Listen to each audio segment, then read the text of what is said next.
agradecida. Pode continuar. Gente, então vou aproveitar também para me apresentar, Faço das palavras da Laura as minhas, né? Um agradecimento também por ter sido convidada, né? Eu sou a Júlia, eu sou psicóloga recém-formada pela Cezuca, trabalho principalmente com atendimentos de adultos e adolescentes na área de terapia cognitiva comportamental, né? E acho muito legal a iniciativa, né, do assunto dentro de outros cursos, até porque eu percebo muito tabu, né, desse assunto, principalmente para quem não é da área da saúde ou tão ligado à área da saúde, né. Então é muito importante a gente conseguir trazer um pouquinho de conhecimento para dentro dessa área. Então, a minha vez, eu sou Renata, eu sou graduanda em psicologia na UFSPA, estou no 5º semestre por causa da pandemia, enfim. Também vou chover no molhado e vou dizer que tudo que as meninas falaram eu concordo. Número, gênero e grau é realmente muito importante a gente falar de saúde mental em vários lugares e é muito bonito ver essa iniciativa de um curso de mais de exatas, enfim, eu acho muito, muito, muito legal. Eu estou muito lisonjeada de estar aqui. Agradeço pela apresentação. Peço desculpas pela ausência da Andressa, ela está se recuperando, mas em um momento ela já entra. Eu vou dar início à mesa redonda. Digo logo de início que, por favor, fiquem abertos a fazerem perguntas. Eu vou fazer mediação do chat junto com o apoio. Então, por favor, façam perguntas ao longo e nós iremos encaixando conforme as perguntas da mesa. Então, para dar início, nós cogitamos no início da mesa redonda, pensando assim, no meio de trabalho da psicologia, existe a questão de comparação entre os profissionais e existem formas construtivas de lidar com a comparação inerente em nós, que já começa na graduação, e respondam na ordem que preferirem. Muito agradecida.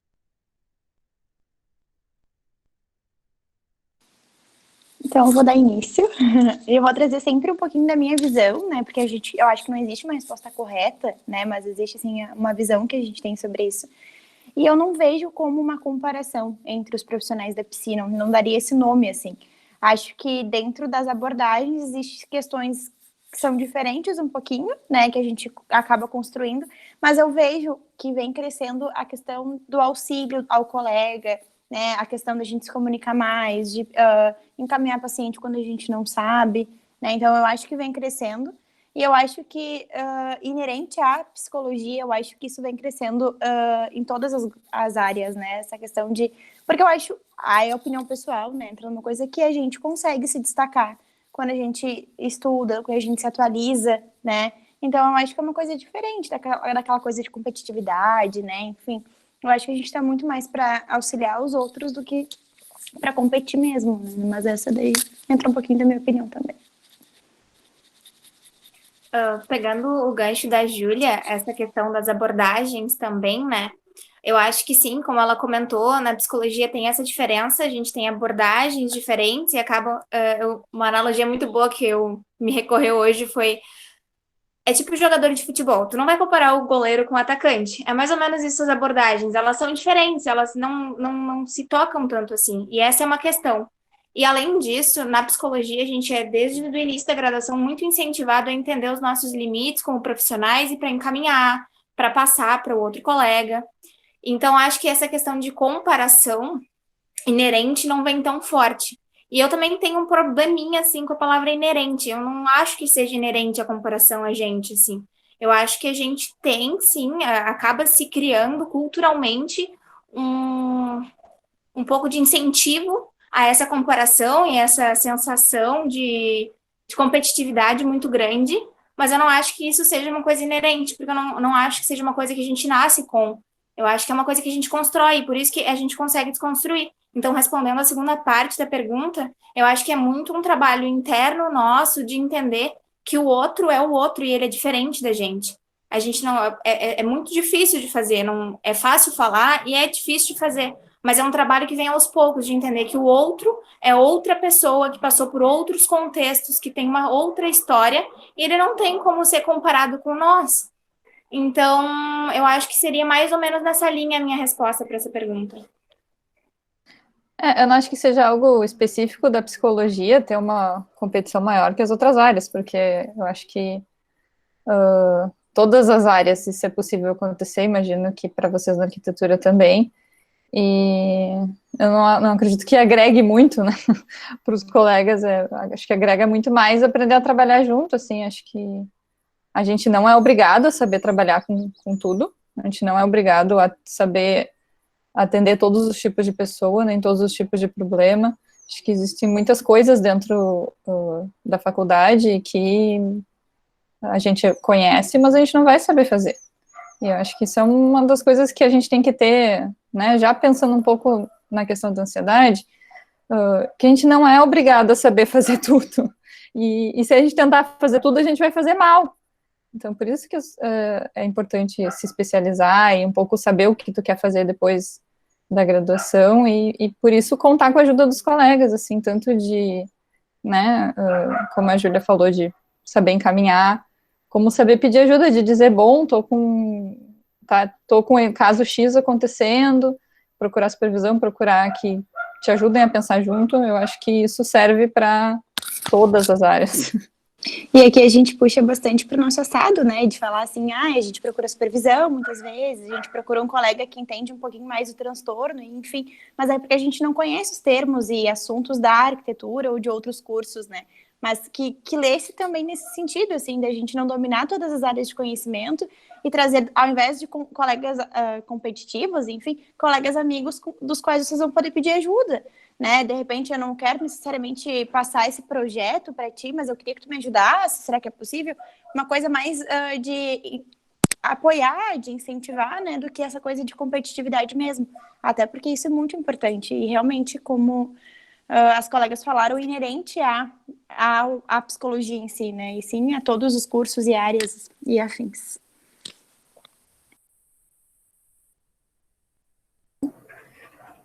Emendando com essa pergunta, a gente pergunta quais técnicas vocês indicariam.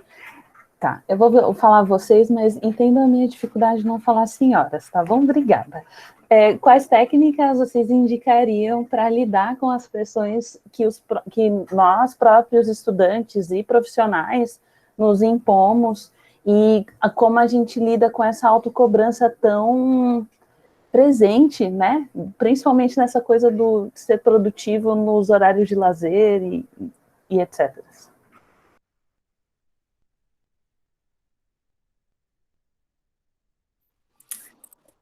Acho que uma das primeiras coisas que a gente pode pensar é que essas coisas não passam. A gente vai sentir ansiedade, vocês vão sentir ansiedade, e é uma utopia, uma ilusão pensar que vamos viver uma vida sem ansiedade. O que nós podemos fazer é aprender a manejar a nossa ansiedade e que ela não tome a nossa vida. Porque, né, quanto mais vocês vão chegando perto do fim da faculdade, mais as pressões vão acontecer e não vai, magia, vocês não vão se sentir pressionados, não vai ter terapia, não vai ter nenhum tipo de linha que vai ajudar vocês a não sentirem isso. Acho que o que vocês têm que observar é quando isso tá tornando a vida inviável, tá, né, impedindo de fazer coisas, impedindo dos momentos de lazer de serem um lazer, ou que, né, que a ansiedade está para além do controlável, porque assim, todo mundo vai sentir ansiedade, então eu acho que a gente não pode patologizar sentimentos, assim, todo mundo vai sentir ansiedade, todo mundo sente tristeza, e nem todo mundo tem crise de ansiedade, nem todo mundo tem depressão. Então acho que isso são coisas que as pessoas têm que se perguntar do que está acontecendo, né, é um passo anterior a pedir ajuda. Eu acho que seria uma palavra para isso, seria o quanto isso traz prejuízos para a própria pessoa. Né, completando, todo mundo vai sentir ansiedade, mas qual é o nível que está me trazendo prejuízo isso, né? Começar a fazer essa avaliação para poder verificar e criar mecanismos e recursos, né, para conseguir lidar com isso. Eu acho isso super importante da gente trazer, que se está te trazendo prejuízo, tem mecanismos, tem recursos que podem te ajudar a manejar esse sentimento, mas em nenhum momento realmente ele não vai existir, né? Até porque faz parte das nossas emoções e dos nossos sentimentos básicos, né? Vários desses que a gente sente, eles são, de alguma forma, parte de nós, digamos assim, né? Eu acho que, concordando com tudo que as meninas falaram, concordo com tudo. E também acho importante pensar isso que tu traz, Fê, da questão de, por exemplo, de momentos de lazer, a pessoa acabar querendo não suprir eles e ficar envolvido nas tarefas e coisas assim. Acho que é importante também falar na questão da organização, né? Porque assim, a gente vai ficar ansioso, sim, a gente vai ter ansiedade, sim. Eu fiquei super ansiosa antes de vir para cá e acontece, a gente vai ficar ansioso antes de apresentar um trabalho, antes de entrar numa entrevista, isso é normal. Agora, para tentar organizar um pouco melhor, principalmente na vida da faculdade, da graduação, talvez fazer um cronograma, tentar se organizar na medida do possível para que consiga controlar, porque se tu consegue controlar o teu cenário, tu consegue ficar mais tranquilo com o que está acontecendo, tu consegue entender que tu tá tendo os prazos e as coisas para fazer, e também não te cobrar em cima disso, tipo, eu fiz o cronograma, eu não cumpri o cronograma, meu Deus, eu sou horrível, eu não cumpri o cronograma, eu não vou conseguir fazer essa cadeira, não, também não é uma coisa super rígida, é uma coisa flexível, é uma coisa para te ajudar a organizar também, né? É que às vezes o problema dos cronogramas é que daí a gente bota no cronograma o ideal. Tudo que eu gostaria de fazer no momento. Daí tu bota lá, cada turno, tu bota 15 coisas que na verdade, pode ser um gerador maior de ansiedade. Não que a gente não deva fazer, eu acho que é muito importante a gente se organizar. O problema é a gente se organizar de uma maneira realista. Eu ia trazer exatamente isso, assim, de trazer metas alcançáveis, né? A gente planejar o nosso dia com metas alcançáveis e dentro desse dia planejar momentos de descanso, né? Para que a gente consiga entender a importância daquilo, não colocar o dia com 15, 20 coisas, de repente 3 coisas, né? Vamos dar o exemplo e separar, né? Um tempo para a gente poder fazer alguma coisa que a gente gosta. E às vezes uma coisa simples, assim, que quando a gente tem muitas tarefas, a gente acaba não se permitindo, né? De repente tomar um banho mais demorado, poder, enfim, ficar um tempo de verdade sem fazer nada, né? Não se cobrar por isso. Colocar metas alcançáveis no sentido de sentir prazer em dar aquele checkzinho de que eu consegui fazer tudo aquilo, né? Mas também, de fato, não colocar um monte de coisas ali para depois a gente ficar se cobrando mais ainda porque não deu conta daquilo que a gente queria e pretendia fazer naquele dia. Eu acho que Desculpa, pode falar.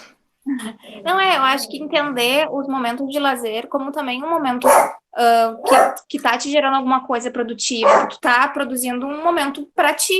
E isso também é importante, porque se tu ficar 24 horas em cima de um estudo ou de algum tipo de tarefa, tu não vai render o suficiente, tu não vai chegar naquele final que tu acha que tu ia chegar, que é terminar a tarefa. Tu vai se frustrar, tu vai ficar cansado e poderia ter parado uns 10, 15 minutos, meia hora, ficado contigo mesmo, aproveitado as coisas que tu agendou para fazer de lazer, tomar teu banho, fazer uma yoga, não sei, uma coisa que tu gosta de fazer, e depois voltar e render tanto quanto ou mais naquela tarefa. O momento de lazer, ele também é um momento produtivo, se for para pensar nesses termos, né? Ele também é um momento que tu vai produzir alguma coisa, vai produzir um descanso para ti, para que tu consiga continuar rendendo. E eu acho que a gente tem que conhecer as nossas oscilações. Eu acho que isso que, né, se fala tanto autoconhecimento. O que é isso? É tu entender como é que é o teu processo.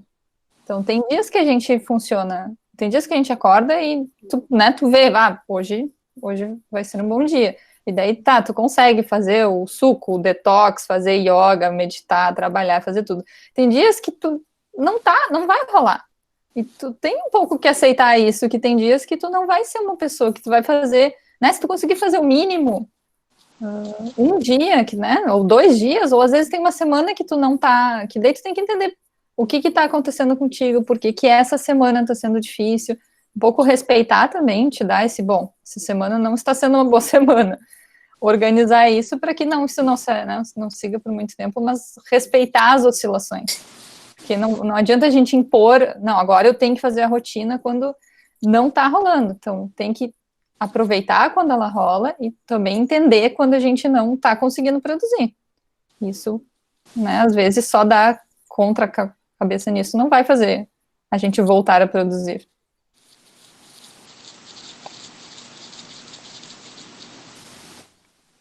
Tem um questionamento que surgiu, que eu não sei se na psico é tão comum, mas na arquitetura os colegas olham o trabalho de cada um nas apresentações, então a gente não só se cobra pelo que nós sabemos que deveríamos ter entregue ou atendido o edital ou coisa parecida, mas a gente também tem a autocobrança pela comparação. Tipo, como é que eu vou deixar isso em termos leigos? Mas, tipo, sabe, olhar um trabalho, meu Deus, essa pessoa fez um trabalho aqui impecável, fez essa imagem realista aqui para colocar nesse painel que, minha Nossa Senhora, e eu não fiz nada, sabe? Esse nível de comparação, dessa cobrança gerada a partir da comparação do que o outro fez, é isso. Vocês têm alguma técnica para a gente lidar com essa questão?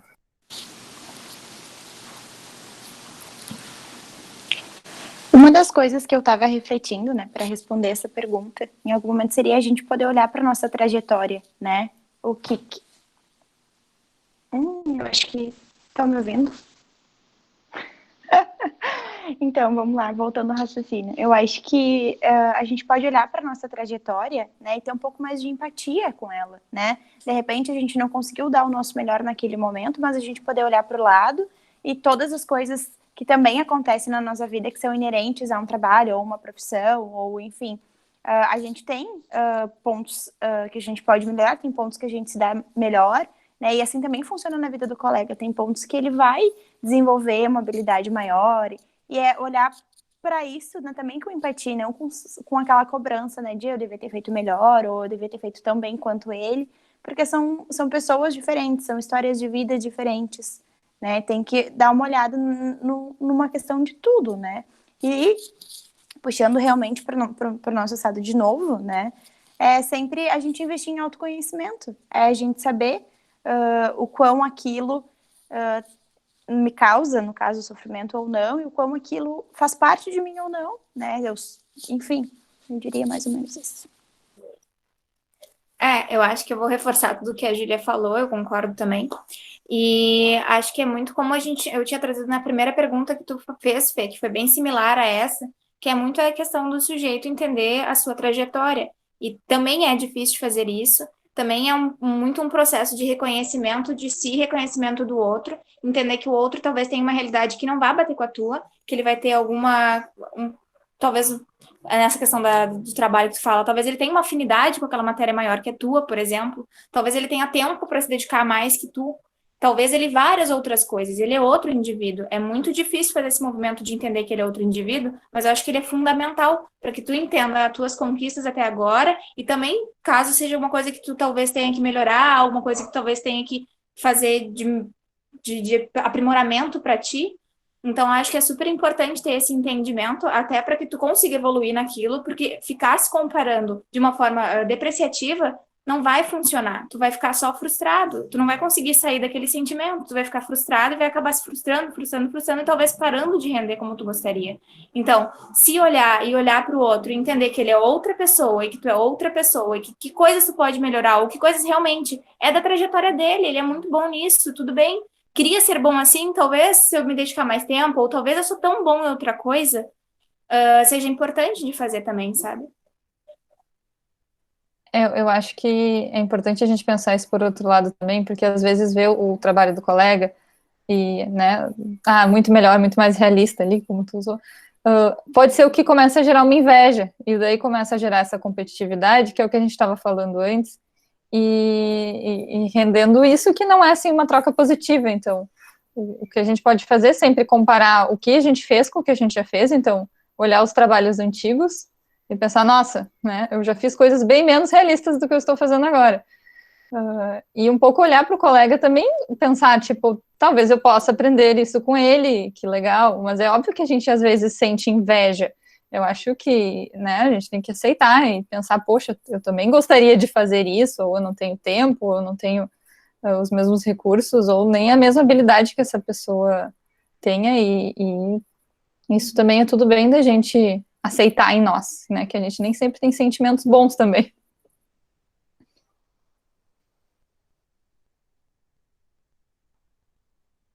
Ô, Fê, tu tá com o microfone desligado. Desculpa. Eu aproveito para emendar. Desculpa, foi falha no engano, gente. Aproveito para perguntar, a Bruna perguntou aqui no chat de como tentar manter a motivação no final do curso. que ela diz que ela tem percebido menos energia por conta de tudo nesse momento, né? E na reta final é quando estamos necessitando de mais energia, um pouquinho mais de gás. Que dicas vocês dariam para a gente?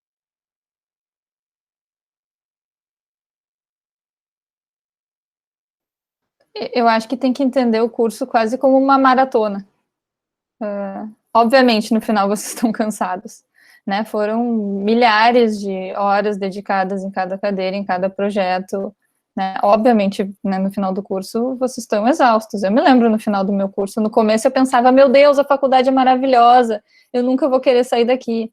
Chegou o último semestre, eu pensei, meu Deus, eu quero ir embora amanhã.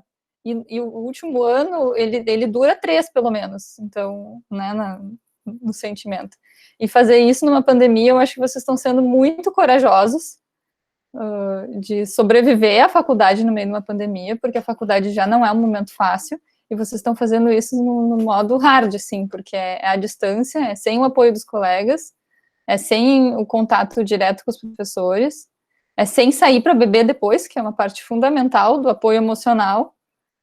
Então, eu acho que, assim, não tem uma dica assim, nossa, eu só dou a minha simpatia para que vocês consigam, porque agora sim falta pouco, gente. Então, assim, ó, é a volta final. Então, o que vocês precisam, na verdade, nesse momento é entender o percurso que vocês estão fazendo, respeitar o cansaço e saber pedir ajuda também, né? Porque tanto para os colegas, quanto profissionais, quanto para a família, porque é um momento de esgotamento. Perfeito, concordo muito. Mas, assim, uma coisa que a gente aguarda muito para começar a fazer as coisas é a motivação. E nem sempre ela vai vir, principalmente quando a gente está cansado e nesse processo final, né? Então, não esperem muitas vezes para começar um trabalho a motivação. Vocês vão ter que sentar e vão ter que fazer, principalmente com esse pensamento de estar no final, eu vou acabar, eu só quero sair, mas a gente vai ter que fazer, né? Porque pensar que a gente precisa de motivação nesse processo final já é bem complicado, né? Porque a gente já está cansado, né? E aí, ainda mais de forma online, ainda mais de uma forma meio diferente do que a gente já estava acostumado. Então, bem complicado. Só para dar minha palavra também, mas concordo muito com o que elas falaram e entender que o final é muito um momento atípico, essa parte também é muito importante, que já seria uma coisa difícil, está sendo triplamente mais difícil. E, nossa, que legal que vocês estão até aqui, que legal que vocês estão fazendo tudo que vocês já fizeram, que legal que vocês passaram por esse ano inteiro, que é um ano muito diferente, um ano que todo mundo teve que se adaptar demais. E olha que vocês fizeram já, vocês passaram todo um semestre inteiro EAD, de uma forma completamente diferente, perdendo várias coisas que vocês queriam ter, mas vocês chegaram até aqui já, sabe? E tudo bem, que nem a Laura fala, vocês vão ficar tristes, vão ficar desmotivados, vocês só querem acabar, e eu me compadeço muito com essa sensação. Eu sou graduanda também, eu estou na faculdade, eu sei como é difícil suportar tudo isso, mas lembrem o que vocês chegaram, o que vocês querem, qual é o objetivo de vocês no curso também, sabe? Entendam que vocês estão cansados, frustrados e tristes, mas qual é o objetivo de vocês? Por que vocês querem esse diploma? Sabe? Então, isso talvez dê muito pouco de motivação, mas seja alguma coisa que já deu alguma coisa, sabe? Eu queria só fazer um adendo aqui. Não sei se vocês vão saber me responder também, mas eu já li em alguns lugares que as mulheres têm um período do período todo menstrual e tudo mais, que elas ficam mais cansadas e propensas a não ter momentos muito criativos e tudo mais. Não sei se vocês sabem me responder se, tipo, isso já de fato acontece e tudo. Eu acho que tudo o que acontece no nosso corpo influencia. Então, a gente ter descargas hormonais que acontecem o tempo inteiro, ciclicamente, é óbvio que vai influenciar. Como a gente está com fome influencia, como a gente está com sono influencia. Então, nosso corpo está mudando hormonalmente, ciclicamente, todo mês também influencia. Mas também cada corpo reage de uma maneira, então a gente também não dá para generalizar que todas as mulheres no começo do ciclo ou quando estão ovulando são produtivas ou não são, porque vai mudar de mulher para mulher. Então tem mulheres que, sei lá, na TPM estão só com raiva do universo, não querem fazer nada, e tem mulheres que querem lá e querem resolver tudo porque elas estão com essa raiva de querer então acertar as coisas. Então eu acho, Andressa, que é interessante, assim, eu sinto que faz diferença, mas não necessariamente faz diferença para todo mundo da mesma maneira.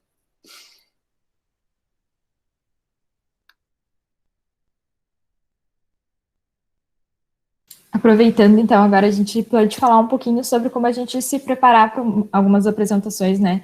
Na arquitetura, por exemplo, a gente tem, basicamente, acho que umas 2, 3 apresentações por semestre, além de algumas extras, né? Na cadeira principal de projeto, então tem outras auxiliares, então são inúmeras apresentações. E aí é vários nervosos que a gente passa, né? Porque cada vez que vai apresentar, não só para os professores, mas para a turma, e eu sinto, conversando com alguns colegas, a gente sentiu que, pelo Meet, isso aumentou muito mais, assim, o nervosismo da gente apresentar e tudo mais. Parece que, não sei se é porque está escrito gravando do lado, que a gente fica nervoso ainda mais, mas eu sinto que isso alterou bastante, assim.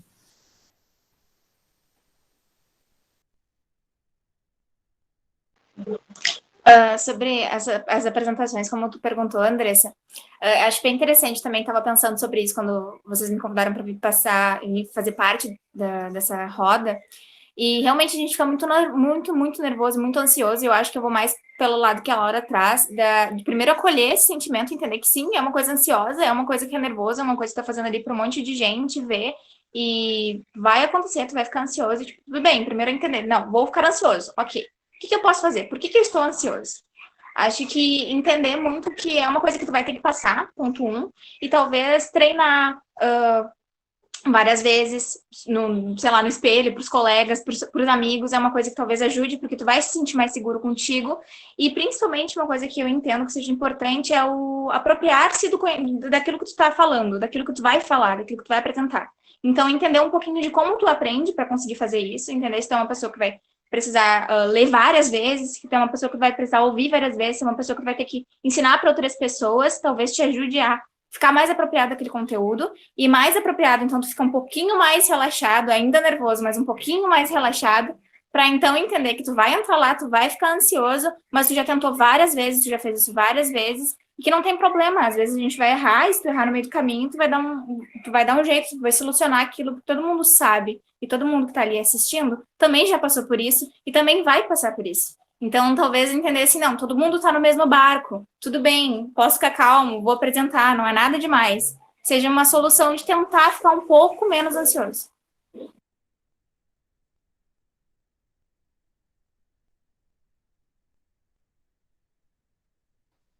Eu acho que a gente também pode pensar que é pior apresentar pelo esses Meet aí, o Zoom, essas coisas da vida, porque tu não tá vendo teus colegas, assim, tu tá vendo, não sei vocês, mas eu imagino que todas as pessoas que estão desligadas devem estar, tipo, deitada no banheiro, sei lá, porque tu não sabe o que as pessoas estão fazendo, tu não tá vendo elas, eu tenho só uma expectativa de que elas estejam ali prestando atenção, mas tu não tem uma certeza. Então, quando tu apresenta numa sala e tu consegue ver a reação das pessoas, tu vê aquela cara de apoio, umas cabeças balançando, então, ajuda a dar uma motivação de tu seguir falando. Quando tu tá apresentando, né, meio pro vazio, é muito mais difícil. Então, eu acho que o que vocês podem fazer enquanto colegas um pelos outros é ligar a câmera e dar aquela cara de apoio que vocês estariam dando, né, que vocês estariam fazendo já um pelos outros, aquela... né, que vocês constroem na faculdade uma rede, né, ninguém sobrevive na faculdade assim sozinho. Né, tu precisa confiar nos colegas, então eu acho que isso vocês podem fazer um pelos outros, além de que eu acho que é das coisas muito legais que a Renata trouxe da preparação, mas eu acho que na apresentação também é uma coisa importante da gente tentar fazer. Não sei se no automático, mas enquanto os colegas falam, eu tô sempre assim, ó, balançando a cabeça de forma positiva. Não sei, né? Talvez seja um apoio, né? Digamos assim. Mas o que eu pensei, assim, em relação a isso também, é um pouquinho da exposição, né? Às vezes a gente só vai criar habilidade para determinado ponto se a gente se expor um pouquinho, né? E de repente se expor no primeiro momento a apresentação de um trabalho, seja super ansioso. E aí na segunda vez um pouquinho menos, e na terceira um pouquinho menos, né? E aí, diante disso, né, os próprios recursos que a colega falou. Na primeira vez deu certo, quando eu li e escrevi aquilo várias vezes, eu uso para a segunda. Talvez não deu tão certo, eu mudo a técnica com qual eu estou tentando aprender aquele conteúdo, né? Se apropriar disso é importante, mas também dizer para vocês que vocês nunca vão sentir ansiedade ou medo de apresentar um trabalho também não vai existir, né? De repente, os níveis desse sentimento vai ser variável, né? Pode ser muito no começo e menos no final, né? Ou vocês podem aprender a lidar com isso numa linha contínua. Mas é só vocês fazendo, né? Se expondo a isso que vocês vão aprender, né? E de novo, se causar muito prejuízo, se vocês acharem que isso tem consequências muito negativas, aí procurar ajudas para a gente entender o contexto e dar algumas técnicas específicas para isso, né? Eu acho bem importante. E uma dica também que eu sempre dou é sempre pensar no colega, né? Quando vocês estão assistindo, vocês conseguem prestar atenção 100% do tempo e ficar criticando aquela pessoa, né? Pensa que vocês estão se assistindo e vocês, por muitas vezes, não conseguem prestar atenção no maior, tipo, em todo o conteúdo, que vocês são empáticos com o colega que está assistindo. Pensa que esses colegas também estão ali naquele momento, né? Sendo empáticos com vocês, de repente, talvez fazendo alguma outra coisa, que, né, vocês talvez não sejam o centro das atenções o tempo inteiro, que às vezes as pessoas têm um pouco de medo e de receio, né, que tá todo mundo prestando atenção em mim, mas comece a pensar também por esse lado, para tentar criar recursos para não se sentirem com tanto medo e ansiosos. E geralmente essas pequenas problemas do nosso trabalho, né, as pessoas geralmente não notam. É muito mais autocobrança do que as pessoas realmente notarem as falhas no teu trabalho. Quando eu fui apresentar meu TCC, eu botei o arquivo errado. E eu passei uns 2 anos da minha vida pensando, meu Deus, eu mostrei para todas aquelas pessoas o arquivo errado. E depois, quando eu fui falar que eu não tinha botado as referências certas, depois eu até fui falar com a minha orientadora outro dia, eu disse, pois é, quando eu apresentei meu TCC, ela disse, nossa, não notei. Eu pensei, poxa, que legal, gastei 2 anos da minha vida me culpando por aquele erro que ninguém nem notou. Então, eu acho que é bom ter isso em mente, assim, que vocês estão sendo muito mais críticos com vocês do que sequer as pessoas vão conseguir ser, porque elas não vão prestar tanta atenção e elas também não se importam tanto. Perfeito, é isso aí. Eu sempre penso por esse lado, assim, sempre converso com os meus pacientes bem nessa linha, assim, pensem que vocês estão sendo muito mais críticos que, de repente, até o professor daquela disciplina olhando para vocês, né? A gente tem essa questão de se autocobrar muito e de querer buscar uma perfeição que muitas vezes só existe lá no dicionário, enfim. A gente brinca, mas é verdade. Muito verdade, na verdade, a gente sabe do contexto, então a gente sabe aonde procurar os defeitos, né? A pessoa que vai olhar, ela nunca vai ver que tem uma árvore colocada no lado errado, se ela não souber que a árvore não era naquele lugar. Então, no nosso contexto da arquitetura, isso faz muito sentido, assim, porque é cada linha que a gente vê que não tá certinha ali, que as outras pessoas, nossa, perfeito, tá lindo, e a gente, tá não. Passando para um assunto um pouquinho mais a fundo, assim, um pouquinho mais sério, condizente com o Setembro Amarelo, a gente queria também falar sobre quando a gente percebe que os nossos colegas estão se afundando, assim, estão muito tristes ou estão entrando em uma depressão, um momento depressivo. A gente já teve vários alunos no Rio Grande do Sul, né, que a gente acaba vendo notícias de que eles acabaram tirando suas vidas, né. Da arquitetura eu não me recordo se isso já aconteceu, mas eu sei, assim, dos relatos que a gente se sente muito triste às vezes, né, nesses períodos de graduação, e isso acaba afetando muito, né, o psicológico da gente. Então, quais seriam as dicas que vocês nos dariam para quando a gente perceber que um colega nosso está passando por isso? Porque às vezes a gente sabe e a gente não tem muito o que fazer, sabe? Tipo, o que eu faço? Eu passo a mão na cabeça e digo que vai ficar tudo bem, sabendo que não vai, nem sempre tudo vai ficar bem, porque a vida acontece e as coisas não são perfeitas e nada fica tudo bem. Então, a gente tem altos e baixos, né? Então, como é que que palavra, que conforto a gente poderia fazer para que essa pessoa pudesse se sentir um pouco mais acolhida, com alguma esperança, assim, de convivência, né? A pergunta que eu sempre devolvo, né, quando me questionam, o que eu deveria fazer, pensa um pouco de como que você queria que tivesse feito isso contigo, né? Se tu fosse essa pessoa dessa situação específica que tivesse passando por um momento difícil, o que eu ia querer, né? Que de repente a pessoa fosse mais empática, que tivesse ali comigo, que às vezes não falasse nada, mas só estivesse do meu lado, ou que me trouxesse algumas palavras, né? Pensa como que tu queria que fosse, né? E aí tu olha para aquela situação, né? Ah, então eu vou lá, vou conversar, vou encaminhar ele para um profissional, vou explicar para ele a importância de um profissional. Além de falar sobre isso, é se colocar no lugar do outro de forma empática. De repente, se fosse eu, o que eu poderia fazer? O que eu gostaria que fizessem comigo, né? E aí, nesse horário, trabalhar, de repente, encaminhar, tu mesmo procurar ajuda pela pessoa e dizer, marca psicólogo para ti, psiquiatra para ti, né? São coisas, às vezes, básicas. Ajuda, tipo, conversar, né? Se a pessoa não quiser se abrir muito, também respeitar. Tem pessoas que gostam, tem pessoas que não gostam. Então, depende muito do contexto, depende da pessoa, depende do grau de proximidade, mas se mostrar ali, né? Se mostrar presente. Eu tenho que estar diferente nos últimos dias, tá tudo bem, tu quer conversar, né? Falar, dar palavras. Às vezes não tem um texto, um script que a gente possa seguir, mas é estar ali, né? Eu acho isso bem importante. Eu acho que, complementando o que a Júlia traz, é bem importante também a gente entender. Esse assunto é um assunto complicado, é um assunto delicado, né? Se tem muito tabu, ponto um, que não deveria se ter, a gente precisa conversar realmente, a gente precisa abrir esses espaços, como vocês estão abrindo agora, para conversar sobre isso. Isso já é uma grandíssima coisa mesmo que está sendo feita aqui. E o outro ponto muito importante que eu vejo é que entender que tu é o amigo daquela pessoa, mas tu não é um profissional da saúde mental.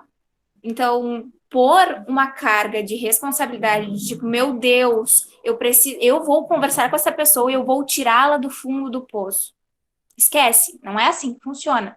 E é importante, porque senão a gente se culpa muito, a gente fica, meu Deus, o que eu vou fazer, o que eu vou fazer? Então, primeiro entender que, bom, eu não sou um profissional formado para isso.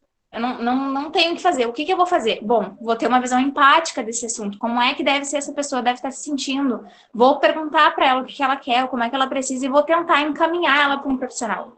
É extremamente importante esse movimento, de não tentar suprir uma coisa que a gente não vai conseguir fazer, a gente não está preparado para isso. Às vezes, alguns profissionais, eu estou em formação e eu ainda não digo para vocês assim, estou preparada para atender uma pessoa que está passando por esse momento, porque é uma construção muito grande que se tem uma graduação de 5, 6 anos para isso, porque é um momento delicado, são pessoas e são subjetividades. Então, ok, eu não vou tirar a pessoa do fundo do poço, mas eu sou amigo dela, então eu vou tentar perguntar se ela quer fazer coisas que antes ela gostava de fazer comigo. Ah, eu vou ver um filme, tu gostava de ver um filme comigo, não quer ver um filme? Se a pessoa disser não, vou entender, vou tentar encaminhar ela, olha, tu não acha que seria legal? Arrumei o telefone desse psicólogo, talvez o número do CVV, que é o Centro de Valorização à Vida, por um caso extremo, se vocês tiverem ele na mão, para poder encaminhar para a pessoa também. Coisas do gênero, assim, entender que vocês não vão completamente suprir essa pessoa, mas vocês podem sim ser uma pontezinha dela para essa melhora dela. Eu só acho importante a gente ter o cuidado de que não existe uma depressão, e nem a depressão, nem manifestações sempre óbvias de depressão. Então, tem pessoas que têm aquela manifestação clássica que a gente vê em filmes, que perde peso, fica quieta, não quer fazer coisas, mas às vezes as pessoas estão sofrendo com depressão, indo na aula. Então, eu acho que sim, a gente está atento e aberto ao diálogo de saúde mental é uma coisa muito importante, porque a gente não sabe o que está acontecendo exatamente na cabeça das outras pessoas, e às vezes pessoas que tu nunca imaginava podem um dia te dizer, nossa, mas eu tenho depressão, eu tenho ansiedade, e às vezes é aquela pessoa daquele trabalho lindo, maravilhoso, que tu invejou, tá sofrendo com depressão. Então eu acho que a gente tá atento ao diálogo com os nossos amigos e com os nossos colegas, é muito importante, porque não existe uma maneira só de sofrer, e nem a maneira certa e óbvia de ver quando uma pessoa está sofrendo. Gente, eu preciso, né, e me dei a liberdade de compartilhar uma coisa com vocês, né. Eu recebi uma paciente no meu consultório, né, e aí eu fiz a entrevista inicial, e aí geralmente eu faço, né, eu acredito que ela feche critérios para tal transtorno, né. E aí, na primeira sessão, nossa, caso comum de TAG, que é transtorno de ansiedade generalizada. E levei para a supervisão do caso como um TAG, assim, perfeito. Enfim, fechei ele. Na segunda sessão, para mim, né, que era uma TAG, transformou em transtorno depressivo maior, porque a paciente mostrava sofrimento significativo, só que de uma maneira muito diferente para mim, né? E eu tô recém estando a parte então, tinha uns pontos que me tinham ansiedade, mas não eram, né? E tinha uma culpa por trás disso, tinha uma tristeza por trás disso, que só veio aparecer depois, quando a gente a gente pegou a pontinha e foi puxando, né? Às vezes nem o paciente consegue dar nome para aquilo da mesma forma, né? Ai, não sei se é tristeza, nem o paciente muitas vezes sabe, né? Então, nossos amigos também não vai ser diferente, né? E também ter esse ouvido, que nem as colegas falaram, acho bem importante, assim, a gente poder compreender e poder ouvir, né? Se eles te trouxerem alguma coisa e vocês relatarem a importância de ajuda profissional, de buscar autoconhecimento, às vezes, né? Enfim, fazer encaminhamentos e se mostrar ali. E acho que levando em consideração que a gente não pode forçar uma pessoa a se tratar, e nenhum tratamento vai funcionar a menos que a pessoa esteja disposta. Então, isso que eu fico assim, às vezes, né, a gente quer marcar pelos amigos, quer encaminhar, a gente acha que eles estão com um grave problema, mas não necessariamente eles acham que eles estão, ou eles perceberam, ou eles sequer querem lidar com aquilo naquele momento. Fazer terapia é uma coisa muito difícil, se vocês já fizeram, ou é uma coisa muito importante, é muito bom. Depois, a longo prazo, compensa, mas é uma coisa super difícil, a gente revira um monte de coisas que são complicadas, que a gente tem um trabalho tremendo para esconder, e daí a gente vai lá mostrar todas elas para uma pessoa que no começo é uma pessoa estranha. Então, eu acho que a gente não pode banalizar, todo mundo precisa de terapia. Eu acho que isso, com o Setembro Amarelo, as pessoas falam muito, se todo mundo fizesse terapia, o mundo seria melhor. Não! Eu acho que terapia ajuda muito, a gente tem que incentivar as pessoas a procurarem e se cuidarem, mas não é obrigar e nem empurrar as pessoas a fazer terapia que vai sequer solucionar os problemas delas. Eu acho que é um processo que a pessoa tem que fazer ela mesma, e tu pode apenas dar um apoio, dar um caminho, mas assim, é um trabalho interno, que, né, se vocês já fizeram, já começaram terapia, ou pretendem começar, que vocês devem estar se questionando como é que se cria coragem para chegar lá. Tu estava falando sobre ser um processo muito cansativo, e isso é muito real, porque eu fiz, acho que por 1 ano e pouco, a cognitivo-comportamental, eu gosto muito desse tipo de abordagem, e, nossa, eu ficava tão exausta. Eu pensava, porque a cognitiva, ela tem algumas tarefas, assim, que tu leva para casa para refletir e anotar e etc.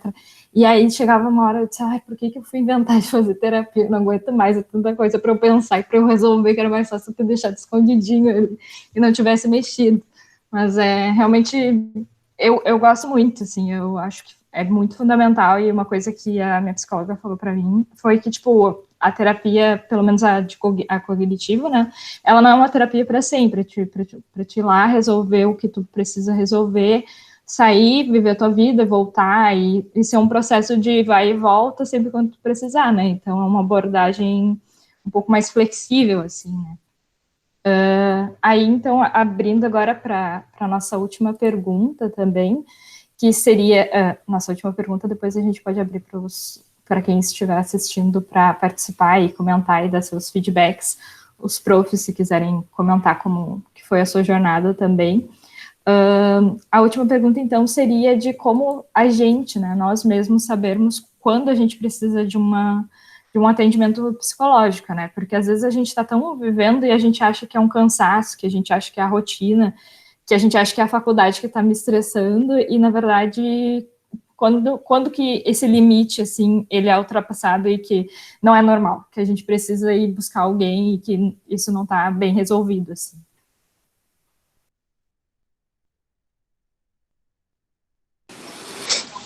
Eu já falei isso aqui, né? Mas para nós, terapeutas cognitivos, e talvez para outras áreas também, é quando a gente vê prejuízo significativo no nosso paciente, ou quando ele consegue se perceber, né? Isso passou de uma ansiedade normal, já virou uma ansiedade patológica. Eu já não estou sabendo lidar com isso está me causando prejuízo, né? É conseguir ter esse olhar para si, ou nessa questão de tá demais, né? Não estou conseguindo resolver. Ou muitas vezes a gente não precisa esperar aparecer os sintomas físicos para procurar ajuda, porque a terapia também é um processo de autoconhecimento.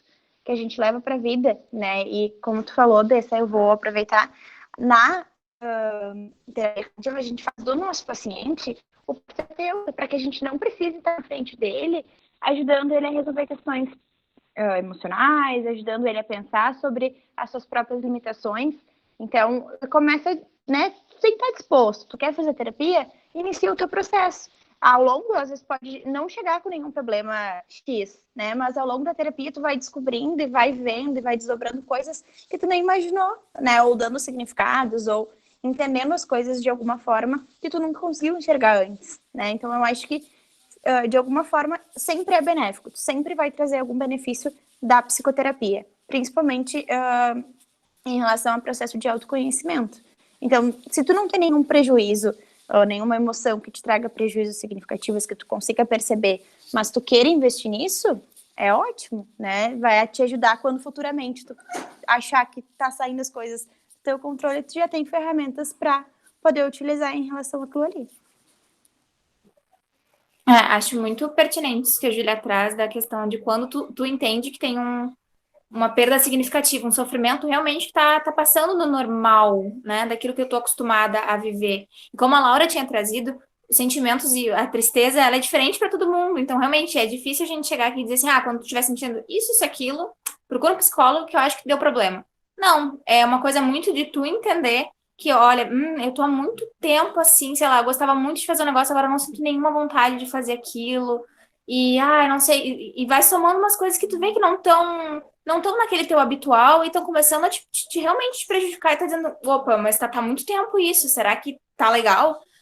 E acho que seria esse o momento, então, de pensando numa questão mais depressiva ou ansiosa, de procurar ajuda terapêutica, mas que nem a Júlia falou também, eu acho que sim, a terapia, se tu tá disposto, como a Laura também tinha comentado, a fazer, ela vai te ajudar em outras várias coisas, ela não necessariamente tem a ver com um diagnóstico, ela não necessariamente tem a ver com algum tratamento, ela tem a ver com outras questões, que são questões que eu acho que faltam muito, por exemplo, na nossa cultura, a gente aprender a se comunicar, a gente aprender a fazer várias outras coisas que às vezes a gente tem mais dificuldade de fazer, e que talvez a gente aprenda na terapia, poxa, nossa, minha relação era tão ruim porque eu, sei lá, não conversava com a pessoa que eu tava junto, sabe? Coisas assim que tu pode construir. Então, se tu tá disposto aí, qualquer hora é uma ótima hora. Agora, se tu realmente está sofrendo de alguma forma e tá vendo que aquilo tá te prejudicando, talvez realmente seja bem importante tu ir procurar um terapeuta. Eu acho que só um ponto, eu me especializei em psicanálise, então um ponto de vista um pouquinho diferente da terapia cognitivo-comportamental, mas eu acho que nenhuma terapia devia ser para sempre.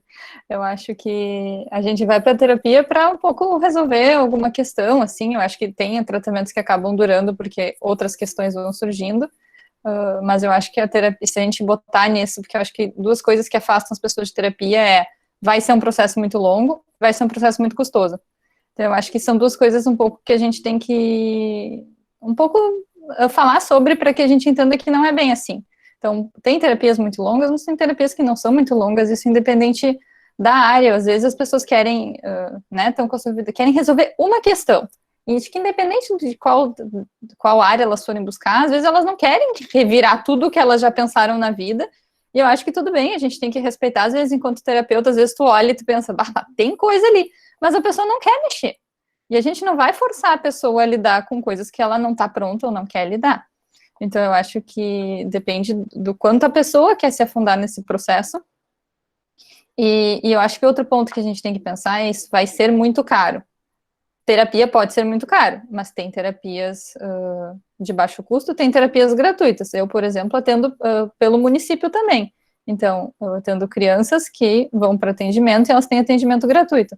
Então, não é só o perfil de vocês que estão numa faculdade. Então, já tem alguma condição de procurar uma terapia que seja um pouco, que pague por, mas existem serviços dentro das universidades, dentro de centros de formação, que tem terapias a baixo custo. Então, eu acho que isso é uma das coisas que a gente tem que falar sobre para não ser um empecilho, porque as pessoas falam, eu não tenho tempo, eu não tenho dinheiro para fazer terapia, né?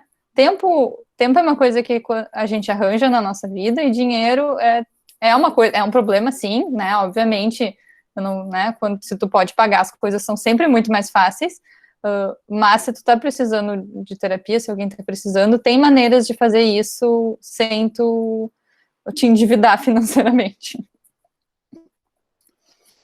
Até voltando ali um pouquinho, primeiro eu vou falar sobre esses valores. A minha psicóloga, ela fazia um valor diferenciado para quem era estudante pagante, né? Então, quando ela percebia na abordagem da primeira avaliação, ela fazia uma entrevista, né? Como vocês fazem, acho que todo início de terapia, e ela fazia uma proposta de valor para quando a pessoa estudava e pagava suas contas, né? Quando ela reconhecia isso. E achei muito legal porque eu fui por indicação de uma amiga, eu fui nela, e a mãe de uma amiga dessa minha amiga, ela estava ligando para vários consultórios, porque a vida dela estava com estava com pensamentos suicidas e ela não sabia o que fazer com a filha.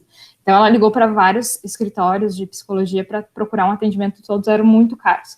E quando ela ligou para essa minha psicóloga, a minha psicóloga nem falou o valor e só pediu para levar a menina. Então, acho que também vai de psicólogo para psicólogo, tratamento também dos psicólogos. E uma coisa também que eu acho que é um empecilho é quando a pessoa vai num psicólogo e ela não se dá muito bem com a abordagem do psicólogo, né?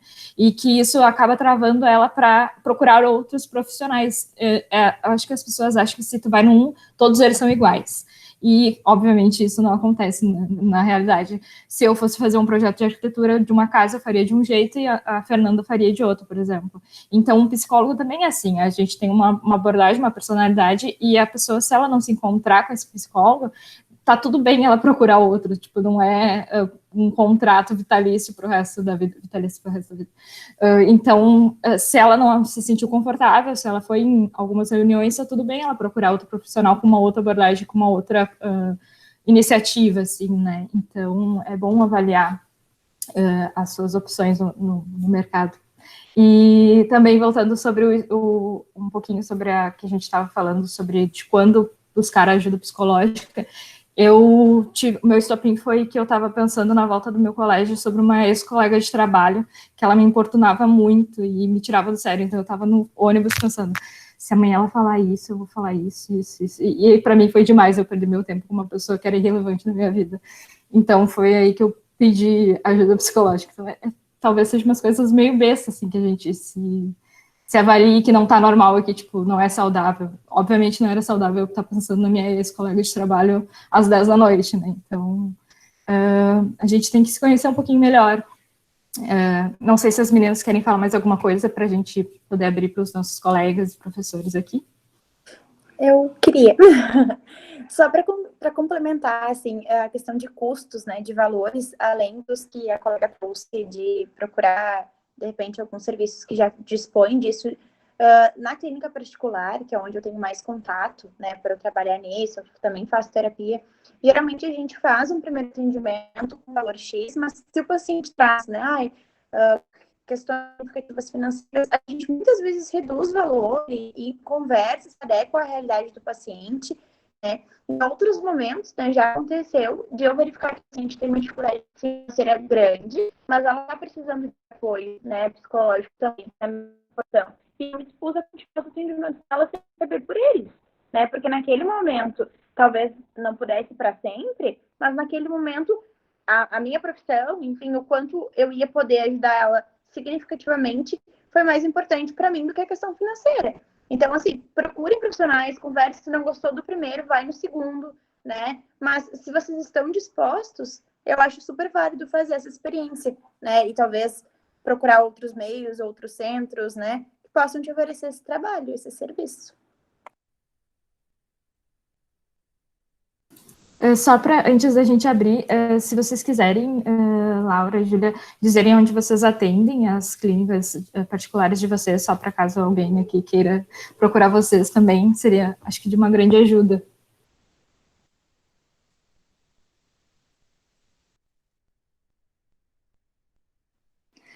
Eu atendo numa clínica no bairro Auxiliadora. Metade da minha vida é particular, metade da minha vida não. Então, a parte que eu trabalho numa clínica, eu atendo adultos, mas ela é voltada a atender crianças, então eu tenho uma clínica interdisciplinar com colegas de outras áreas e a gente atende crianças com alguma questão no desenvolvimento.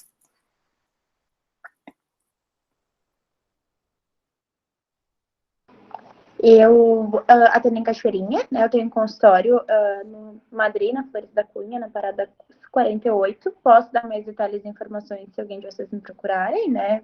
Posso trazer isso. E atendo preferencialmente adultos, né? Não tenho um conhecimento suficiente de crianças, mas é isso. Se precisarem de mais alguma coisa em minha vida. Então, acho que a gente pode abrir para quem quiser, para vocês ligarem o microfone. Vai, Carol. Isso, Oi, pessoal. Tá, eu quero falar só 1 hora, tá? Olha só, primeiro, gurias, assim, ó, sensacional, arrasaram. Assim, eu tô felicíssima de estar vivendo esse momento aqui. Eu sou professora, tá? Professora Carol, do curso de arquitetura, e eu quero compartilhar um pouco a minha trajetória, assim, em relação... Eu sempre, desde que eu fui diagnosticada, porque eu fui diagnosticada com uma ansiedade, depressão, lá pelos meus 21 anos, 22, quando eu estava na faculdade, assim, ali da metade para o final da faculdade, teve um momento, então, em que eu me tornei disfuncional, assim, eu na minha vida não estava mais legal ser eu, e não estava mais legal levar a vida, e eu não tinha mais vontade de fazer absolutamente nada, apesar de que eu continuava fazendo, né, porque pressões internas e externas me jogavam a fazer as coisas mesmo que eu não tivesse vontade. Eu escolhi naquela época que eu sempre que tivesse uma oportunidade de compartilhar a minha história, porque ela não terminou, né, minha história não terminou, mas ela teve um desfecho lá no momento de crise, que eu acho que foi satisfatório, assim, consegui superar a crise, enfim. Então, eu escolho, sempre que me dão abertura para isso, ser vulnerável nesse momento e dizer o que aconteceu na minha vida, porque isso, em alguns momentos, eu já percebi que ajudou algumas pessoas, né, que se identificaram e que depois me procuraram e que depois a gente pôde botar para fora muitas coisas e tal. Bom, eu ainda faço terapia, agora nesse último período, eu estou fazendo, acho que faz uns 7 anos já. Apesar de que eu já tive, assim, uma pausinha e tal, e, né? Então, assim, é louca real oficial, tá? Eu fui coordenadora de curso de arquitetura por 2 anos, não aqui na UBRA, não na UBRA, mas em outra instituição, e eu fiquei muito apavorada, assim, com vários alunos que vinham dizer que tentaram suicídio ou os pais vinham nos procurar com esse problema. Muitos alunos que a gente percebia que estavam, assim, a gente não sabe diagnosticar, né, óbvio, mas a gente percebia que existia um transtorno que podia necessitar de uma ajuda profissional, eu encaminhava, então, para as psicólogas e tal, mas, assim, eu sonhava com um momento em que a gente pudesse ter essa interação de profissionais da psicologia, da psiquiatria, às vezes, né, com o pessoal de todos os cursos, na verdade, porque não é, a arquitetura é um curso que demanda muito dos alunos do ponto de vista de trabalho extra classe, mas muitos cursos exigem.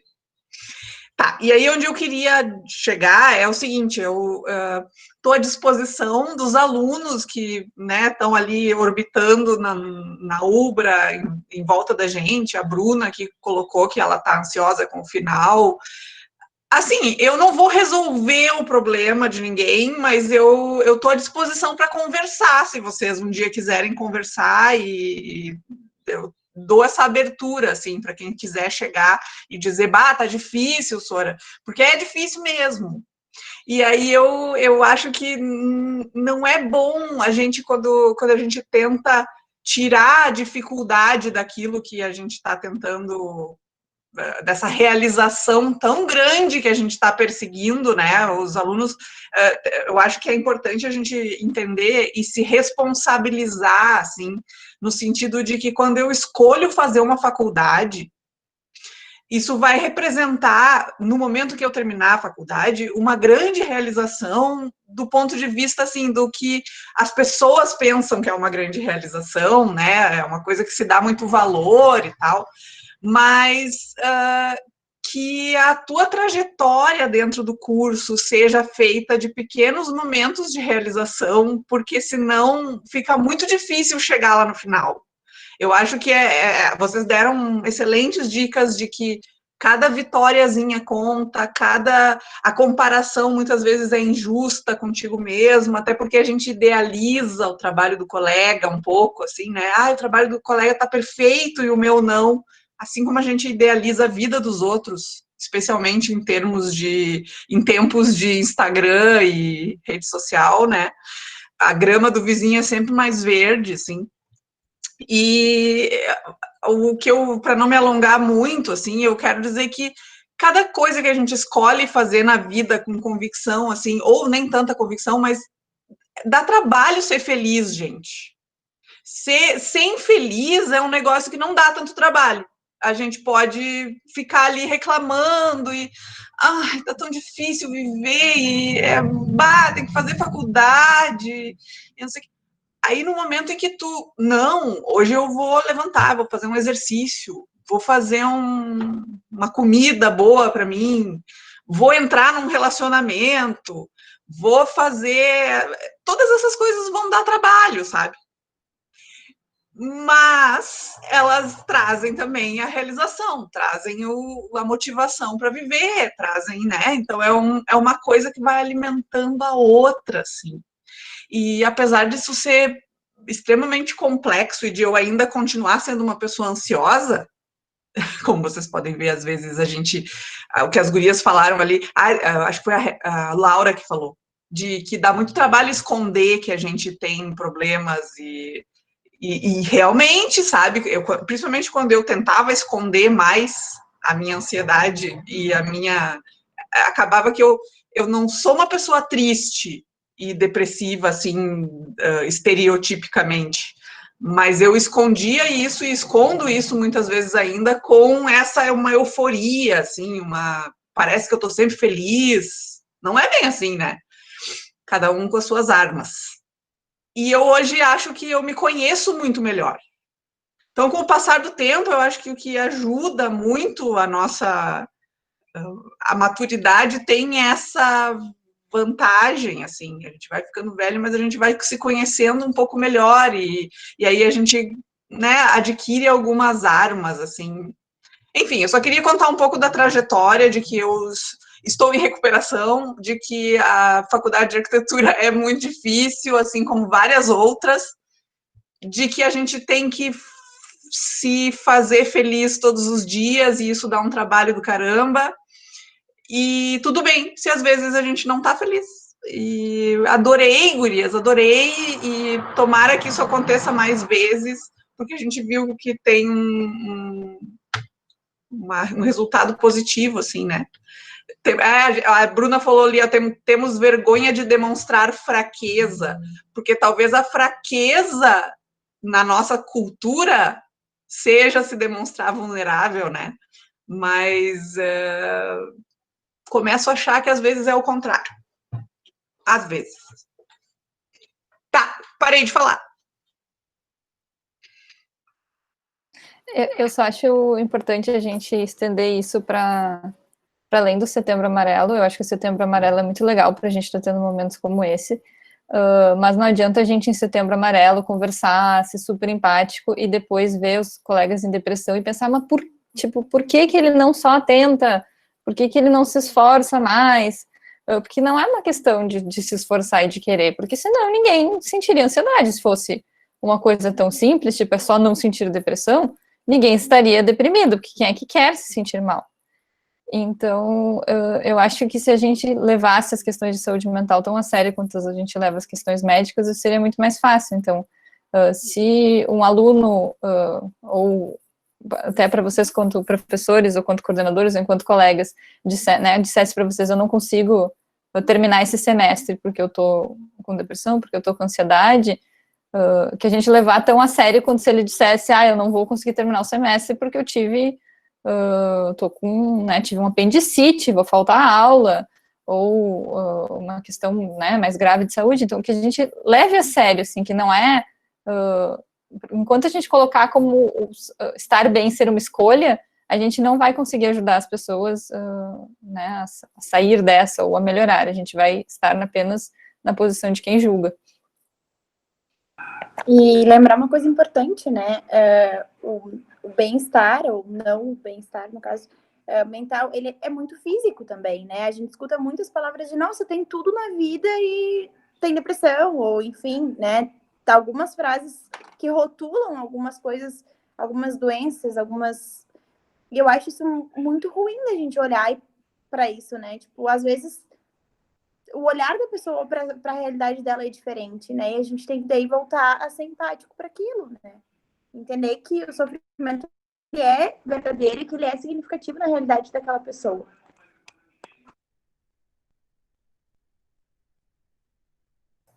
Abro agora para o professor Charles, para não ter ciúmes entre os professores. Muito obrigada. Acho bom. Boa noite. Antes de mais nada, eu digo boa noite porque já está escurecendo quase. E desculpe eu ter entrado depois, mas eu estava terminando uma outra reunião do meu outro emprego, tá? Então não pude pegar as falas iniciais, as colocações iniciais aí das gurias, das profissionais, né?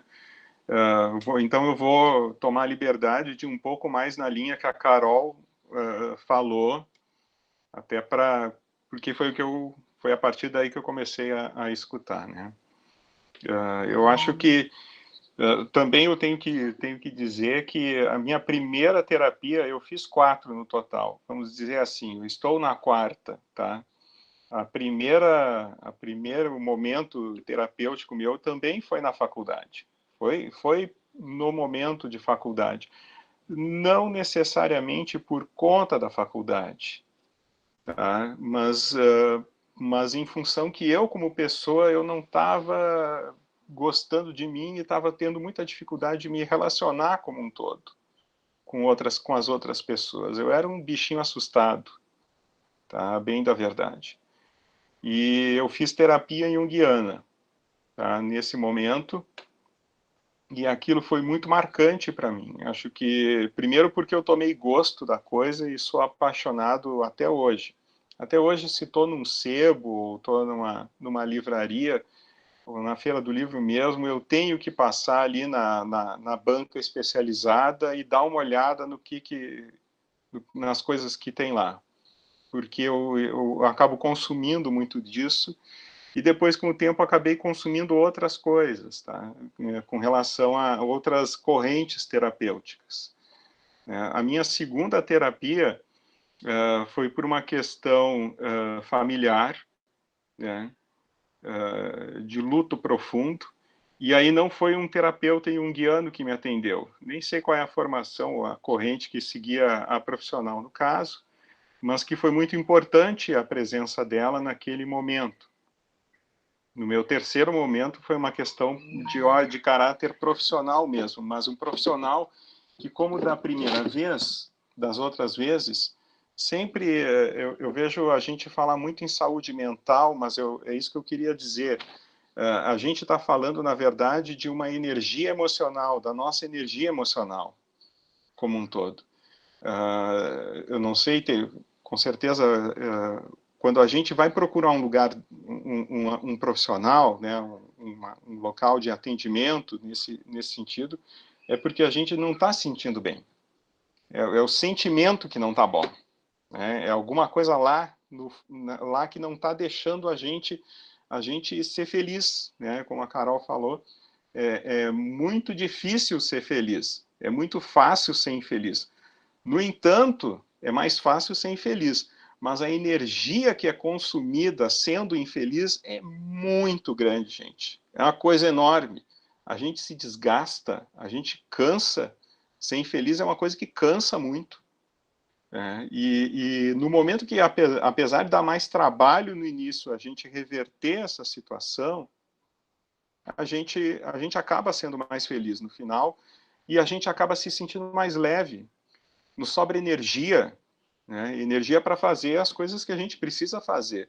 Acho que o ser disfuncional, que a Carol falou, é ser disfuncional no sentido, pô, eu não tenho energia para trabalhar, eu não tenho cabeça para trabalhar, eu não tenho condições de trabalho, né, ou de atuação. Né? Eu acho que passa muito por isso. Atualmente eu digo a gente porque é quase uma terapia familiar, né? É uma terapia familiar que a gente está vivendo. Acho que tem terapias para todas as etapas da vida da gente, todos os momentos e as realidades que a gente está vivendo, tá? Existem terapias as mais diversas, dos diversos tipos, tá? Que eu acho que isso é que é o bacana da coisa. A gente não precisa se ater a um tipo, né? Ou achar que tem um certo... existe um processo terapêutico certo, uma corrente terapêutica psicológica certa. Existem correntes para cada situação, né? Acho que é isso, né? E eu vejo que os alunos estão falando muito agora aqui sobre essa questão de como vocês, de certa maneira, se fragilizam ou se sentem fragilizados quando são colocados contra a crítica que algum professor, né? Eu também sou professor ali da arquitetura, né? Já tive no papel de aluno, né, e já tive professores arrogantes com quem eu tinha que lidar diariamente, praticamente, né, e é difícil, é uma coisa difícil. Acho que desde o meu segundo momento terapêutico, né, que foi a questão que eu relatei do luto, é um momento em que a gente começa a se dar conta assim, que a gente é humano também. E às vezes a gente não sabe exatamente como lidar com os outros. A gente nem sempre acerta no lidar com vocês, alunos. Isso é a mais pura verdade. Eu errei muitas vezes. A gente erra muitas vezes, faz muita coisa errada. Tá? Mas a gente, à medida que a gente vai vivendo, a gente vai passando, a vida vai nos mostrando que a gente também é gente, que a gente também é fraco. Muitas vezes a gente precisa de apoio, precisa ter alguém ali do lado para ajudar a gente a se levantar, assim, recolher a gente do chão, né? Com uma espátula ali, recolhe a gente, né? E nos coloca para cima, né? É isso que fazem essas profissionais, né? Elas nos ajudam a nos reencontrar, tá? Eu vejo assim a profissão do psicólogo, da psicóloga, tá? E, enfim, é isso. Não sei se as meninas, as senhoras, desejam acrescentar alguma coisa, mas nós tivemos 2 comentários aqui no chat que eu quero... por favor, coordenadora, pode falar sim, fique à vontade. Alô, senhora, daí eu abanei a mão, é isso? Vou ter que fazer terapia agora por causa disso, me chamar de senhora. Não, só queria realmente cumprimentar assim, a iniciativa, acho que foi sensacional, está sendo sensacional, né? E como eu tenho que, daqui a pouco eu tenho aula, eu tenho que ali torturar os aluninhos numa atividade avaliativa, eu não vou falar muito. Não, eu só queria dizer assim que o meu voto é para que essa conversa, né, possa se repetir mais vezes, tá? Porque eu também gostaria de falar mais, né, mas enfim, também eu acho que tem um tempo aí, né? Vamos deixar mais depoimentos aí para a próxima edição, tá? Só queria realmente dizer que achei sensacional. E vou direto agora para a terapia, porque quando os alunos me chamam de senhora, realmente me deixa abalada. professora há anos, a senhora me conhece, anos. É uma realidade, felizmente. Eu tento, eu juro que eu tento, eu sempre tento. Abraço e parabéns para vocês. Obrigada. Eu só queria fazer um adendo, que no chat nós tivemos 2 perguntas mais ou menos correlacionadas, que foi da Aline, que ela falou sobre os sinais físicos que elas podem identificar os sinais físicos que elas podem identificar que elas necessitam procurar ajuda, e nós também tivemos um relato que ela falou que encarou alguns sintomas físicos como um gatilho que o nervosismo é um gatilho para os sintomas físicos dela, se existe alguma coisa, sabe, essa relação, como fazer, o que, quando, isso. Bom, traduzam. Obrigada. Eu vou puxar um pouquinho para o meu lado, né? Eu sei que outras abordagens pensam um pouquinho diferente, mas eu só vou me sentir à vontade falando daquilo que eu mais ou menos domino, né? Mas as emoções, né, seja elas ansiedade, nervosismo, medo, são as que a gente consegue sentir, que é mais percebível no caso, né? E aí a gente tem que parar para prestar atenção o que está por trás disso. Quais são os pensamentos que estão levando a gente a sentir aquelas emoções, ou por que a gente está se sentindo daquela maneira. E aí pode existir, na maioria dos casos existe, crenças muito fortes dentro de nós que a gente não se dá por conta porque a gente está, digamos, no piloto automático ou sempre funcionando daquela forma, né? Então, assim, investir no porquê que a gente está sentindo aquilo. E muitas vezes, né, até eu no meu processo de terapia, quando eu comecei lá na graduação também, eu entrei num processo de terapia sem saber o que eu pensava, né? Tipo assim, eu estava ansiosa, mas por que eu estava ansiosa? Eu não conseguia responder, né? E aí eu vi que alguma menina compartilhou a ideia de que às vezes se sente fracassado, né? Eu tenho medo de fracassar ou de demonstrar fracasso. O que está por trás disso, né? Por que a gente tem esse medo? Onde a gente aprendeu que fracassar é ruim, né? Onde que a gente construiu isso? Então é muito importante a gente poder fazer esse processo e olhar para a nossa trajetória, né? Eu sempre falo de olhar porque a gente constrói as nossas vivências desde pequeno, né? Então a gente pode ter muitos fatores externos que estão contribuindo para isso. E aí é fácil a gente chegar na emoção. Hoje a gente percebe, nossa, eu estou muito triste, muito irritado, muito... Porque a emoção é perceptível, a gente sente, a gente... mais ou menos palpável, né? Mas a gente tem que, muitas vezes, olhar para o que está por trás disso, né? Onde que eu comecei a sentir, por que eu comecei a sentir, qual é os pensamentos que vêm, às vezes está por trás de uma crença muito forte que a gente tem da nossa visão de mundo, né? Ou de como que a gente percebe as coisas. Então, eu acho isso muito importante, né? A gente, às vezes, percebe o que está sentindo, mas não consegue entender o porquê disso. E aí, eu acho que aí é a questão principal e fundamental, né? A gente entra pela emoção, que é muito fácil de perceber, e aí faz uma análise em cima disso. Esse é o meu ponto de vista, assim, eu acho que é bem importante.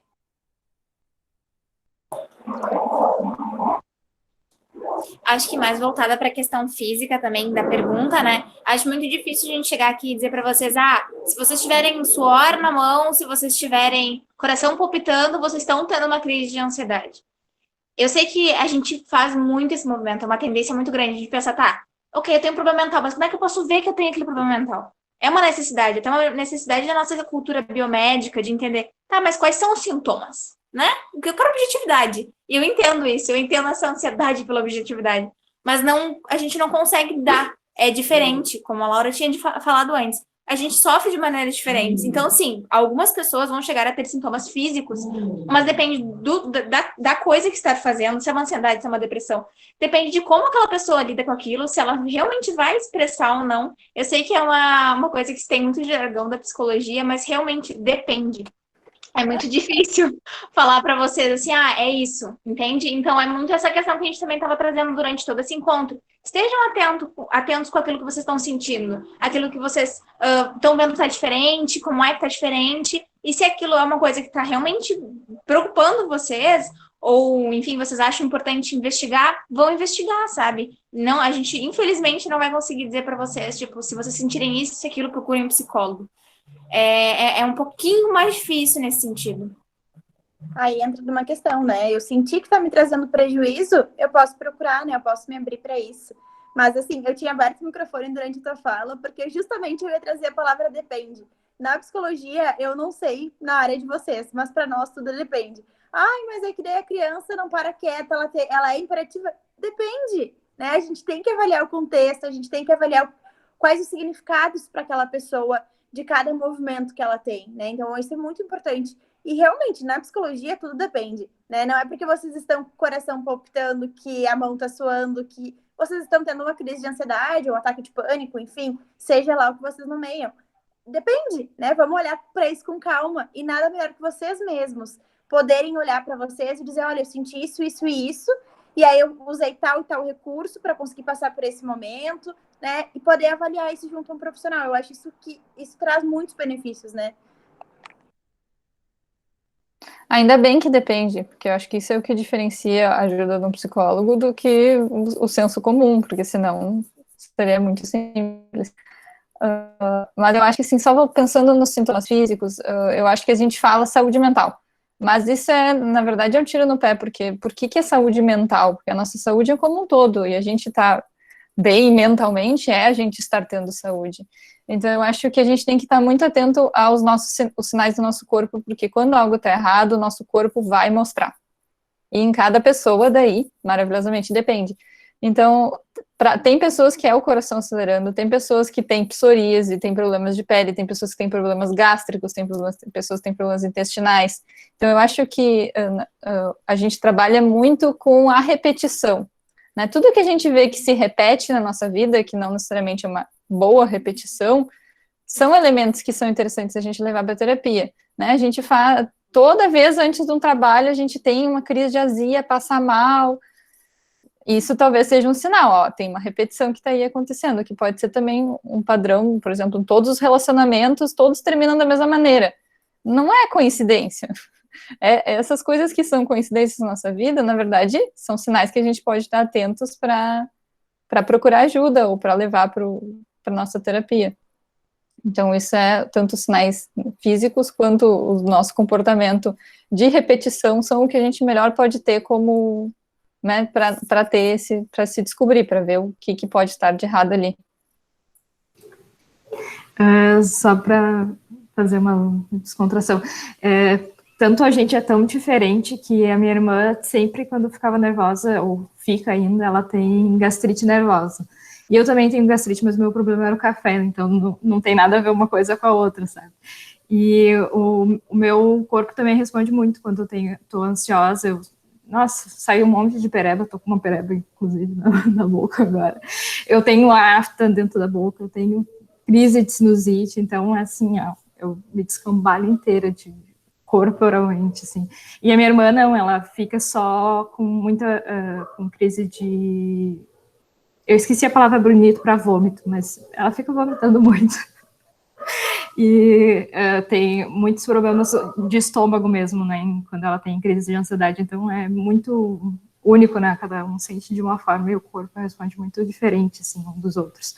A gente está chegando aqui às 7 horas e nós temos aula, então acredito que a maioria tem aula hoje, então a gente queria dar uma agradecida, a gente pode continuar também o papo em outro dia, a gente pode conversar com as meninas, escolher um outro dia também para a gente fazer um outro bate-papo, talvez só respondendo dúvidas da galera, então se vocês não se importarem, então a gente contata vocês de novo numa outra oportunidade também, e depois a gente pode passar o contato das meninas das clínicas onde elas atendem. A Renata em breve também vai fazer seus atendimentos. Então, a gente vai divulgando. Daí a Carol falou para vocês colocarem o Insta de vocês, pode ser o profissional aqui no chat, aí a galera consegue achar vocês também. A gente queria muito, muito, muito agradecer tanto a vocês que estiveram, as meninas que estiveram compartilhando o conhecimento, quanto aos nossos colegas. A gente ficou meio nervosa de não aparecer ninguém, teve 42 pessoas, então foi relativamente um bom sucesso, assim, para uma sexta-feira à tarde, então a gente está bem contente que certamente a gente vai repetir esse papo em outros dias. Quer falar alguma coisa, Fê? Se vocês quiserem se despedir também, fiquem à vontade. Eu só quero confirmar, afirmar, reafirmar os agradecimentos da Andressa. Realmente sou muito grata, primeiro pelas participantes da mesa e os participantes, tanto a coordenação quanto os professores que abriram o microfone e falaram relatos, tanto o seu, né, Andrés, também os colegas que falaram relatos no chat.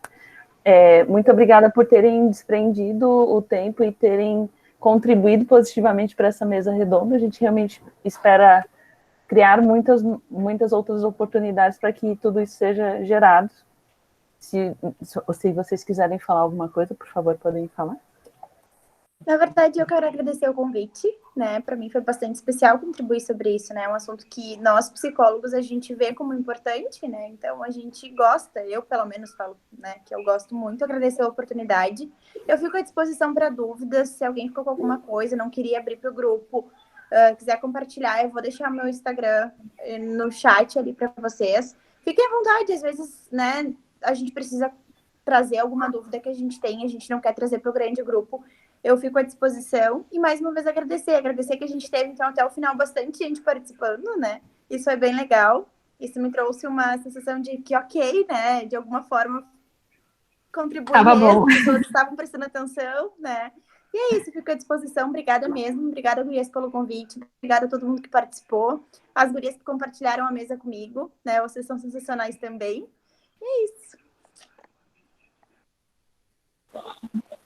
Também quero agradecer, então, pelo convite. É muito importante para mim, como uma pessoa que está em formação ainda, participar desses momentos. Eu acho que a psicologia, ela também é conhecimento conjunto, é compartilhar. E então, estar aqui é muito, muito, muito importante para mim. Eu me sinto muito bem, fico muito feliz de estar ao lado de duas colegas maravilhosas, de compartilhar conhecimento com elas e com vocês, de ouvir o que vocês têm para trazer também.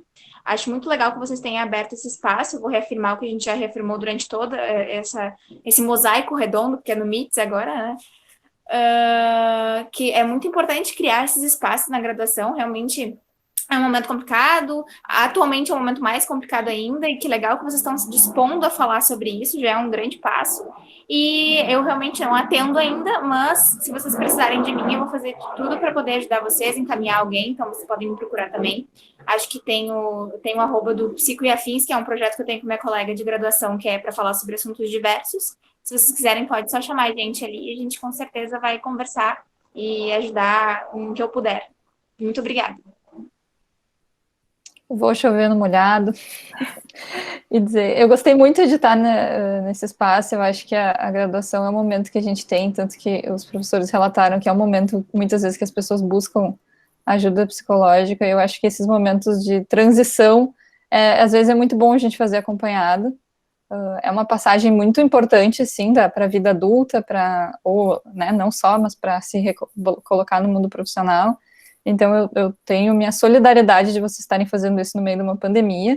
Que bom que vocês estão criando espaços assim para poder, para a gente poder compartilhar, né? Não sei se muitas dicas a gente não pode dar, mas ajudar a entender um pouco mais o que pode estar passando e quando procurar ajuda. Então, eu só desejo para vocês boa sorte.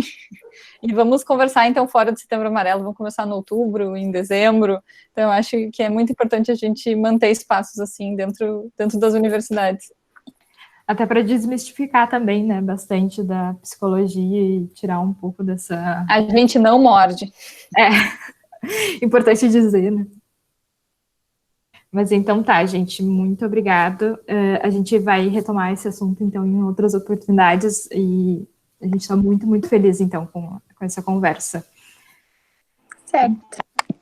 Gente, só aproveitando, além de não morder, a gente não vai obrigar vocês a falar o que vocês não querem, né? Vocês só vão trazer para nós o que vocês julgarem pertinente. Então é isso. Exatamente. Obrigada, Júlia. É isso, então. Boa noite, gente.